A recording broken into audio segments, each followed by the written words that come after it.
మనిషి చేపలు పట్టుకుంటున్నప్పుడు ఒక వింత విషయం గమనించాడు. -30 డిగ్రీల ఉష్ణోగ్రత ఉన్న సరస్సు నీరు ఒక్కసారిగా మరగడం ప్రారంభించింది. ముందుగా కనిపించిన భయంకర దృశ్యం చూసి అతను వెంటనే అక్కడి నుంచి పారిపోవడం ప్రారంభించాడు. కానీ అతను ఎక్కువ దూరం వెళ్లకముందే మరిగిన నీరు ఒక్కసారిగా బయటకు ఎగిరి వచ్చి అతని శరీరం మొత్తం మీద పడ్డాయి. వెంటనే అతని శరీరం మొత్తం మంచుగా గడ్డకట్టిపోయింది.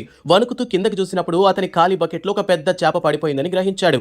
ఇది చూసి అతను చాలా ఆనందపడ్డాడు. ఎందుకంటే ఇంత పెద్ద చేపను అతను ఇంతకు ముందు ఎప్పుడూ పట్టుకోలేదు.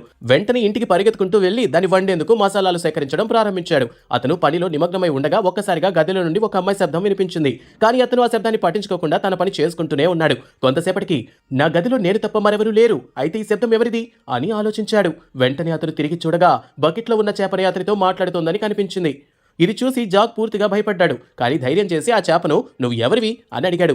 చేప చెప్పింది, నేను ఈ నది రాజకుమార్తెను. నీటిలో జీవించడం నాకిప్పుడు విసుగొచ్చింది. నేనిప్పుడు భూమిపైకి వచ్చి మనిషి రూపంలో జీవించాలనుకుంటున్నాను. నువ్వు నన్ను మంచి ప్రదేశాలకు తీసుకెళ్తే నీ ఏ కోరికనైనా తీర్చగలను అని అంటుంది. అలా చెప్పగానే ఒక్కసారిగా మొత్తం ఇల్లు గాల్లోకి లేవసాగింది. అతను ఏం జరుగుతోంది అని అర్థం చేసుకునే లోపే అతను తన మంచంతో పాటు బయటకు వచ్చేశాడు. వెంటనే ఇల్లు మామూలు స్థితికి వచ్చేసింది. దాంతో చేప అతనితో తెలిపింది, నేను నిన్ను ఒక మాయా రాజ్యంలోకి తీసుకెళ్లాలనుకుంటున్నాను అని చెప్పగానే మంచుతో కప్పబడిన నేల ఒక్క క్షణంలోనే పచ్చగా అందమైన అడవిగా మారిపోయింది.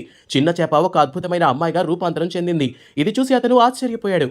ఆ అమ్మాయి అతనికి ఒక మాయ కవచం ఇచ్చి చెప్పింది, దీనితో నీకు నీటిలో సులభంగా జీవించవచ్చు. నువ్వు ఈ ఖజానాను రాజుకు అందిస్తే నువ్వు రాజకుమార్తెతో వివాహం చేసుకోవచ్చు. ఇది విని అతను వెంటనే రాజు దర్బార్కు పరిగెత్తి వెళ్లి రాజుతో చెప్పాడు, నా వద్ద అద్భుతమైన ఖజానా ఉంది, దాన్నిచ్చి నేను మీ రాజకుమార్తెను వివాహం చేసుకోవాలనుకుంటున్నాను అని చెబుతాడు.